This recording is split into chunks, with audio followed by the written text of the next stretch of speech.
قسم زمانے کی، اور بعض مفسرین نے لکھا ہے عصر سے مراد عصر کا وقت ہے، اور بعض نے کہا کہ عصر سے مراد زمانہ ہے، کیونکہ انسان کوئی بھی کام کرتا ہے تو وہ کسی نہ کسی زمانے میں کرتا ہے۔ تو فرمایا، اللہ نے فرمایا قسم زمانے کی، ان الانسان لفی خسر، بے شک یہ انسان خسارے اور نقصان کے اندر ہے۔ اللہ نے انسانیت کی نفی فرمائی، فرمایا یہ انسان خسارے اور نقصان پہ ہے۔ الہ العالمین، یہ انسان تو بڑی اشرف المخلوقات ہے، بڑی اعلیٰ مخلوقات ہے، یہ تو وہ انسان ہے جس کو فرشتوں نے تعظیماً سجدے کیے ہیں۔ یا اللہ یہ کیوں خسارے میں ہے، یہ کیوں نقصان میں ہے؟ تو رب العالمین نے فرمایا کہ سب انسان نہیں ہے، جن انسان کے اندر 4 اصول بیان فرمائے، یہ اصول اس کی زندگی میں ہوں گے، یہ کام اس کی زندگی میں ہوں گے تو یہ انسان کامیاب ہے۔ اور یاد رکھیے، یہ انسان جب بن جائے انسان تو پھر یہ فرشتوں سے بھی اعلیٰ ہے، کیونکہ قرآن مجید کے اندر رب العالمین نے فرمایا والتین والزیتون وطور سینین وہذا البلد الامین، 4 قسمیں اٹھائیں، تین کی قسم، زیتون کی قسم، امن والے اس شہر کی قسم۔ فرمایا کہ 4 قسمیں اٹھانے کے بعد لقد خلقنا الانسان فی احسن تقویم، میں نے انسان کو سب سے اعلیٰ اور احسن پیدا فرمایا ہے۔ لیکن جب یہ انسان اپنے رب کا باغی ہو جائے، رب کا نافرمان بن جائے، اپنے والدین کے حقوق کو بھول جائے، حقوق اللہ، حقوق العباد کو بھول جائے، وہ رب جس نے پیدا کیا ہے اس کے ساتھ وفا نہ کرے، تو پھر یہ انسان جو ہے یہ چوپاؤں سے بھی برتر ہے۔ اللہ کا قرآن کہتا ہے اولئک کالانعام بل ہم اضل، یہ انسان جو ہے پھر انسان نہیں ہے، یہ چوپاؤں سے بھی برتر ہے۔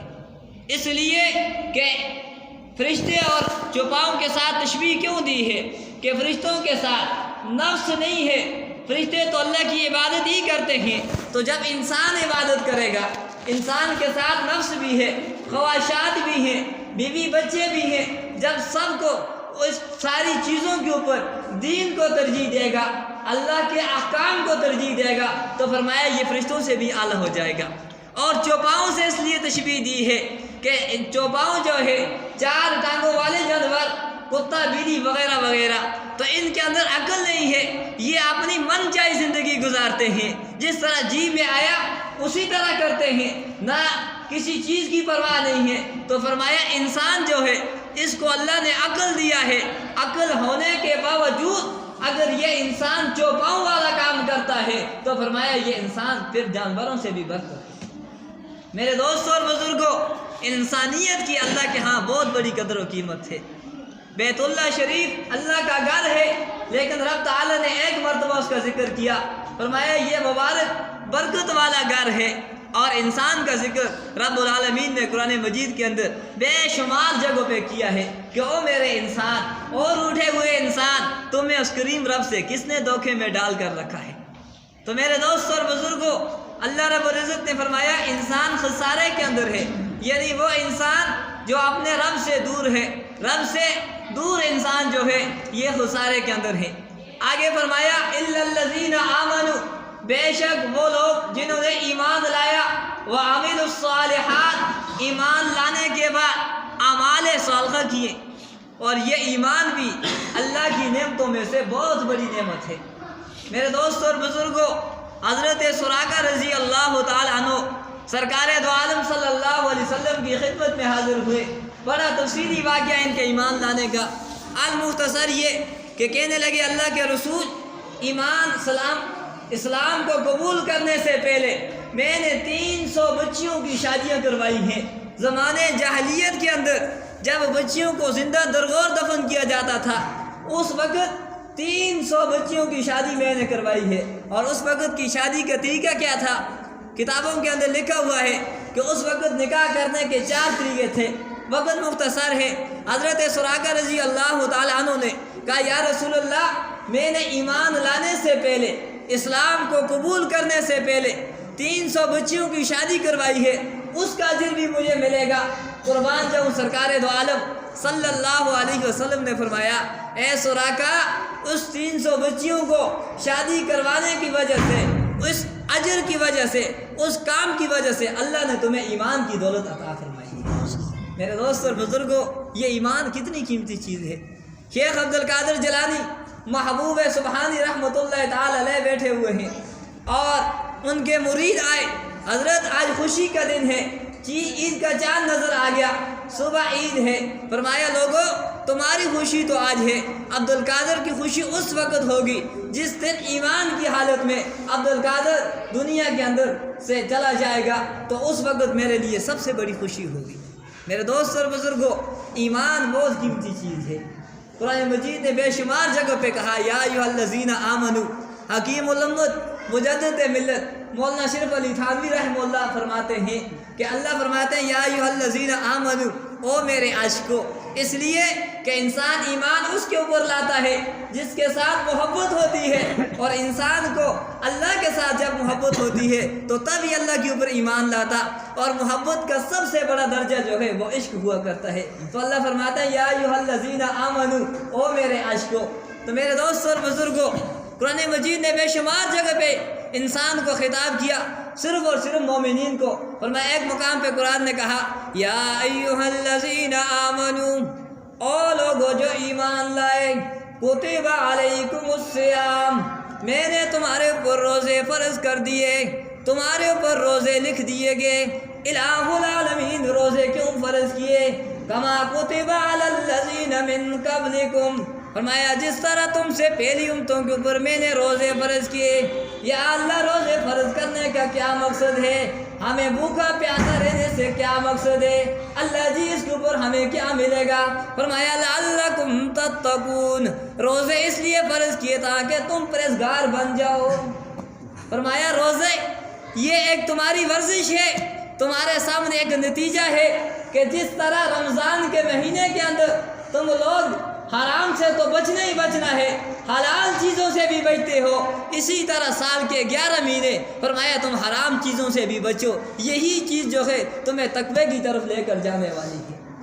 سرکار دو عالم صلی اللہ علیہ وسلم نے فرمایا من صام رمضان ایمانا واحتسابا فقد غفر له ما تقدم من ذنبه، اللہ کے لاڈلے رسول نے فرمایا جس شخص نے ایمان کی حالت میں ثواب کی نیت سے روزہ رکھا، اللہ کے پیارے محبوب نے فرمایا ما تقدم من ذنبی، اللہ اس کے پہلے جتنے گناہ ہیں سب کو معاف فرما دیتے ہیں۔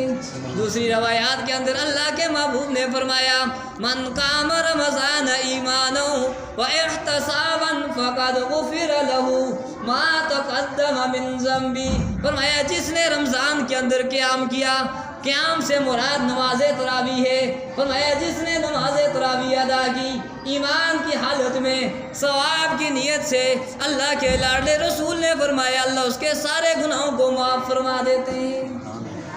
لیکن فرمایا ایمان شرط لگائی ہے من صام رمضان ایمانا واحتسابا، فرمایا روزہ رکھا ایمان کی حالت میں۔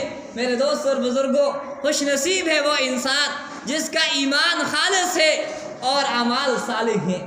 ایمان خالص ہونا چاہیے، غیر اللہ کو دل سے نکالو، ایک رب کو اپنے دل میں جگہ دو۔ میرے دوست اور بزرگوں، جب غیر اللہ ہمارے دل سے نکل جائے گا تو پھر ہم اللہ کے ساتھ تعلق جوڑنا آسان ہو جائے گا۔ تو فرمایا ایمان اللہ کی نعمتوں میں سے بڑی نعمت ہے۔ سب سے پہلی شرط قرآن مجید نے لگائی کامیاب انسان کے لیے ایمان لانا۔ ایمان کے بعد فرمایا وعملوا الصالحات، اور نیک اعمال کرنا۔ نیک اعمال کیا ہیں؟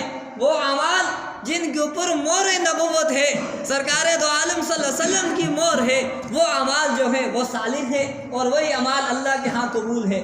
قرآن مجید نے صرف اشارہ کیا، فرمایا وما آتاکم الرسول فخذوہ وما نہاکم عنہ فانتہوا، او لوگو جس کام کا تمہیں میرا محبوب کرنے کا حکم کرے اس کام کو کرو، جس سے تمہیں روکے اس سے باز آ جاؤ۔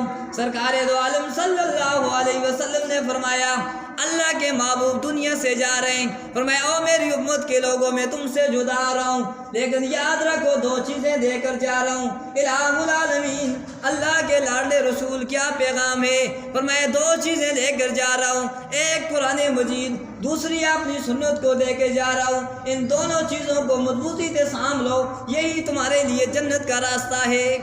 تو فرمایا نیک اعمال صالحہ جو ہے، فرمایا نماز، روزہ، حج، زکوٰۃ، لوگوں کے ساتھ اچھا اخلاق، اور روزہ رکھنے کے یہ مطلب نہیں ہے کہ ہم خود تو پیٹ بھر کر کھائیں، پڑوسی بیچارے پانی کے ساتھ افطاری کریں، نہیں میرے دوست اور بزرگوں، اپنی افطاری میں، اپنی سحری میں غرباء، مساکین لوگوں کا خیال رکھنا ہے۔ رمضان صبر کا مہینہ ہے، تو اس لیے اپنی افطاری کے اندر، اس مہینے کے اندر اپنے ساتھ ساتھ غرباء لوگوں کا بھی خیال رکھنا ہے۔ سرکار دو عالم صلی اللہ علیہ وسلم نے فرمایا، میرے پاس جبریل امین آئے، آ کے پڑوسیوں کے بارے میں اتنی تاکید کی ہے، مجھے ڈر لگنے شروع ہو گیا کہیں پڑوسیوں کو وراثت میں حصہ نہ مل جائے۔ میرے دوست اور بزرگوں، فرمایا قرآن مجید نے دوسرا شرط، دوسری اصول، کامیابی کا دوسرا اصول فرمایا اعمال صالحہ ہے، اور تیسرے نمبر پہ فرمایا وَتَوَاصَوْا بِالْحَقِّ، حق بات کہنی ہے ڈنکے کی چوٹ کے اوپر، حق بات کی لوگوں کو تلقین کرنی ہے۔ فرمایا یہ تیسری شرط ہے، جس انسان کی زندگی میں حق نہیں ہے، سچ نہیں ہے، وہ انسان کبھی کامیاب نہیں ہو سکتا۔ قرآن مجید نے کہا کونوا مع الصادقین، اور لوگوں سچوں کے ساتھ ہو جاؤ۔ دوسرے مقام پہ قرآن مجید نے کہا کوئی ایمان والو سچی بات کرو، جب تم سچی بات کرو گے یصلح لکم اعمالکم ویغفر لکم ذنوبکم، تمہارے سارے اعمال ٹھیک ہو جائیں گے اور اللہ تمہیں معاف فرما دے گا۔ تو ہمیشہ سچ بولا کرو۔ سرکار دو عالم صلی اللہ علیہ وسلم نے فرمایا کسی جابر آدمی کے سامنے حق بات کہنا، فرمایا یہ افضل جہاد ہے۔ محلے والے ناراض ہوتے تو لاکھ بار ہو، بستی والے ناراض ہوتے تو لاکھ بار ہو، لیکن حق بات جو ہے لوگوں کو بتانی چاہیے۔ میرے دوست اور بزرگوں، اس حق کے پیچھے بہت بڑی جانیں گئی ہے۔ یہ حق کوئی معمولی چیز نہیں ہے۔